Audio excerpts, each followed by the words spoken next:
मना स्टाइल गस्लांनो इखौसो बिसालाव पसन्द जानायाना आयु नुनो खोनायाखै गाबनाय खोनायाखै दहायनिफ्राय खोनाबाय दं आङो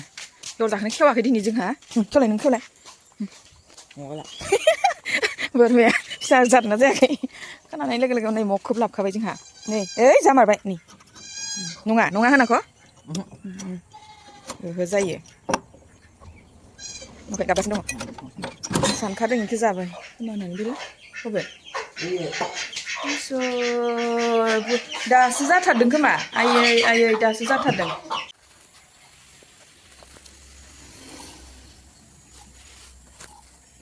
हेल' गाइस गिबि गिबियावनो बयखौबो खुलुमनाय सिबिनाय जासिहरनाय थाबाय नोंथांमोन आंनि दिनैनि ब्लग भिडिअखौ नै बोरमा गाइखेर सेरनायनिफ्रायनो नोंथांमोनखौ बरायहरलायबाय आरोना जिहेतु लोगोफोर आंना बोरमाया फिसा होलायबायदिहाय अब्ला नोंथांमोन आंनि दिनैनि ब्लग भिडिअखौ बिनिफ्रायनो जागायलांबाय नोंथांमोननो बेजों लोगोसे मा मा ब्लग भिडिअ दिन्थिनो हायो नायलांबाय थाबानो मिथिगोन आरोना ओमफ्राय आंहानि बोरमाया मासेल' फिसा होलायबायदिहाय जिहेतु फान्थासो आरोना बेनिफ्राय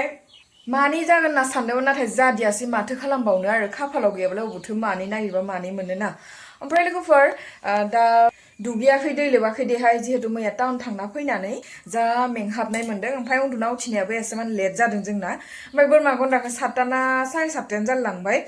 बोरमा फिसा गाबनाय बायदि खोनानाय लोगो लोगो बोरमाया फिसा जाहां जाहां जिहेतु जानानै दंखायोमोन नालाय मिथिखानानै मगखौ लानानै फैखादों बेहाय जोंबो खम नङा बिमा फिसाला माने फेहुखौ जाबाथाय फिसाफ्रा खिसोगारो गोमो गोमो नि जाहोनावनो मगखौ लाबोखाबाय एसेबाबो सेरनानै फेहु जागोन होननानै फेहु जायोना जाया नोंथांमोना बोरमा गाइखेरनि जोबोद गोथाव जायोदिहाय संना जालायनांगौ आरो संना जाना नायलाय नोंथांमोना माने एवना जाना नायलाय फेहुखौथ' एवनासो जायो नालाय रुयै रुयै एवनाय बायदि खालामनानै जानांगौ नै दा बिलाहिजों दाउदै फिसालानो स्कुलाव जालांनो लेट जादों नालाय एवना लाग्रोदोरा बेनि उनाव नै खिदा भेन्दि दाखालि भेन्दि लाबोनायखौ जानायानो जायाखै गथा गथा फ्राय एवगासिनो दं भेन्दिखौ जानो नागिरा इसोरो जानो नामा बाबु जानो भेन्दिखौ जाब्रा मोजांसो भेन्दि जानांगौ लेडिस फिंगार नै फिसालाखौ दाउदैजों बिलाहि एवना जाहोखांना हरनानै ओमफ्राय नै आंनाबो बिलाहि बाथोन एवनो नागिरगासिनो दं आङो दा इयाव बेनिफ्राय बेथ' मोनखासिगोनानो भेन्दि भाजिया ओमफ्राय हांसो बेदरखौ नै लोगोफोर जानायानो जायाखै लाबोनानै रुनानै खोबनासो दोनदो दा हराव ज' संना जानोसै दा जानाया फोरसा फोरसि जासिगोन नालाय स्कुल थांसिगोन सासेया फोरसा फोरसि जाबा जालायलायबा मोजां मोना नालाय बिनि जाहोनावनो बेफोरखौ संखांजोबनानैसो आङो बेनिफ्रायसो फेहुखौ बानायसिगोन नै गाइखेर फेहुआ जि दादखा बनायनोनो मोनथ'वाखै दं बिलाइफोरखौ एवना लाग्रोनि मैया हराव ओंखाम जानाय जादिया इयाव जानानै नोंथांमोननि जायगायाव बिलाहिफोरा इमान दामा खम जोंनाव खोनाबायना नोंथां नै बे बिलाहि गिदिरासो 20 थाखा केजि अबेबा अबेबाथ' 30 थाखा केजि लायो बेनिफ्राय नै इयो फिसायाथ' 80 थाखा होनना खोनाखादों 80 थाखाहाय फवासेयाव 20 थाखा लोगोफोर जि अयथासार दामखा जोंना इयाव आंनाथ' इफोरखौ नै इफोरबायदि बिलाइखौ जाख'लायनो हायामोन देग्लाय माने आलु गेजेर गेजेर रज'लाजोबनानै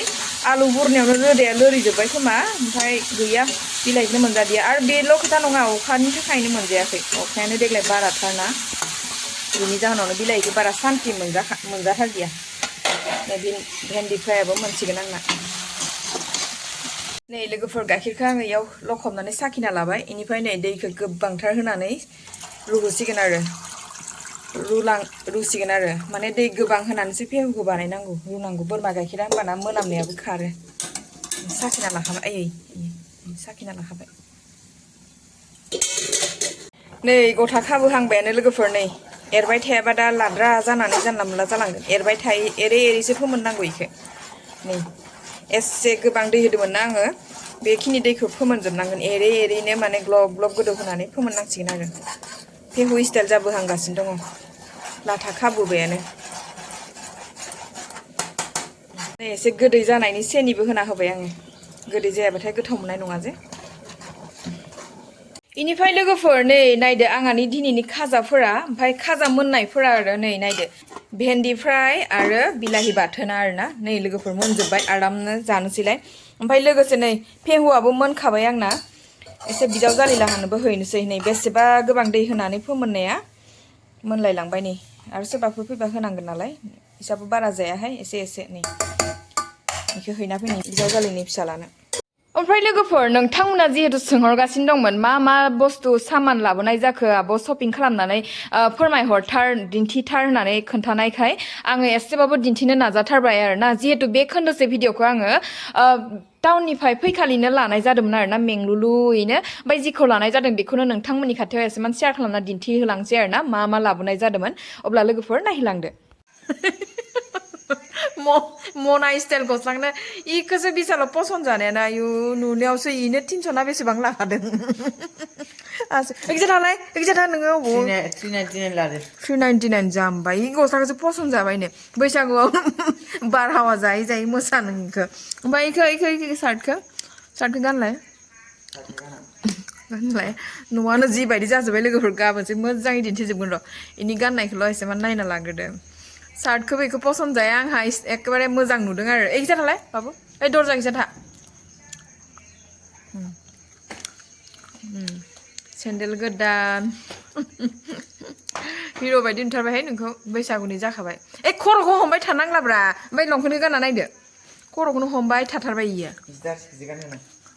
दे गान लंपेन्टखौ गानना नाय माबायदि नुयो नायनि मोजाङानो नुगोन गस्लाया नोंबायदि साथाम हाबगोन इयाव इखौलाय मा पसन्द जाखो दे गस्लाया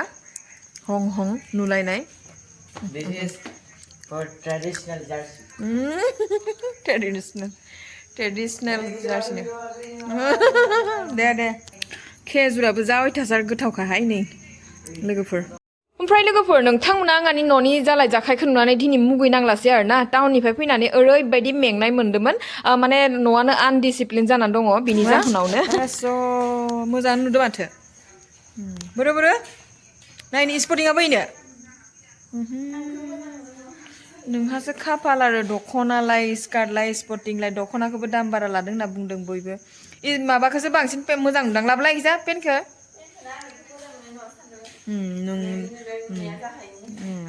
आंनि मेगना ओरैनो नङा बे पेना आंनि चयस लोगोफोर नै नायदो मोजां नुवाखै होननानै बखिसो गारदोंमोन ओमफ्राय आरो बेलेग गांनिया नायबोनाय बिमा बिफानिखौ पसन्द जानांगौ बेखायनोथ' मिथिबाय बुरे लंपेन्ट जायो लंपेन्ट नायनो हा एकजा थालाय गोजान थालाय नै गांसेया इदि इखौ गावहा पसन्द जाबाय आंनि पसन्द जानाया साबसिन होनगोन नायबाय था नोङो मानसिफोरा ओमफ्राय आं नै गोसोमखौबो मोजां नुदों होननानै गोसोमखौबो लाहोबाय ओमफ्राय नै जोंहाना हिर'ना एकदम सेन्देल गोदान लंपेन्ट गोदान गस्ला जार्सि बा देन्जार नुखादो नै इदि देन्जार नुखादोहाय इना जरानै जाबाय नै बिफानि एकजा थालाय एकजा बाबु एकजा था नै बिफानि गस्लाया मोजां नुदोंना लोगोफोर बैसागुनि नामाव नै बिफानि इखौ लाबोना होफैबाय बेनिफ्राय आरो दिहुनखादो नायखाथोंसै लोगोफोरा आंना आंनि दिहुनफैलाय ओमफ्राय बे बथल गंबायाव 100 मालाबा नांगौ जायोहाय ओंखायनो लाबोखाबाय दा स्कुल खुलिबाय नालाय गंसे लांनायावनो जोबखासिगोन नै लोगोफोर इखिनि सामाना पुरा लाबोजोब्बाय आरोना नै नायदो बैसागुनि मुङै नोंथांमोननो एसेमान दिन्थियाबा थानो हाया नालाय बिनि जाहोनाव दिन्थिखाबाय जिहेतु आगैमोनाबो दिन्थिथार होननानै फोरमायहरथारबाय नालाय बिनि जाहोनावनो आङो एसे दिन्थिथारबाय आरोना नुनानै सिनायखाबाय जानो हागौ गोजाननिफ्रायनो एसे थेवब्लाबो दिन्थिबावबाय आरो नै शपिं खालामनो थांनाय बुस्थु माखासेया जि जोमखौबो नै इदिनो दोनना लाबाय सुखानांगोन नालाय खेबसे इनि जाहोनाव इदिनो गारसोमलाबायना दोनबायहाय आंहानि बोरायनि गस्लाखौसो आं मोजां नुदों जा समायखागोन आंहानि बोरायखौ हिर' बायदि नुगोन इखौ गानबा पसन्द जाखायोबो इदि कालारखौ खोब मोजां मोनो इयो बारा दामि गस्ला नङा देहाय इयो बेसेबां लादोंमोनथाय 199 ल'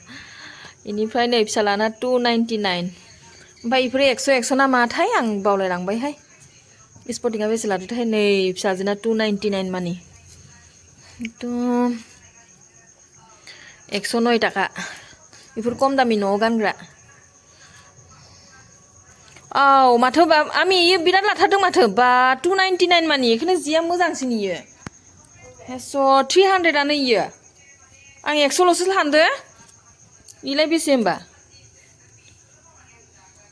नै इ खमलाय इजों इ गोसोमजों खम दामि ओमफ्राय इयो एके 299 300 मानि लाबाय भगबान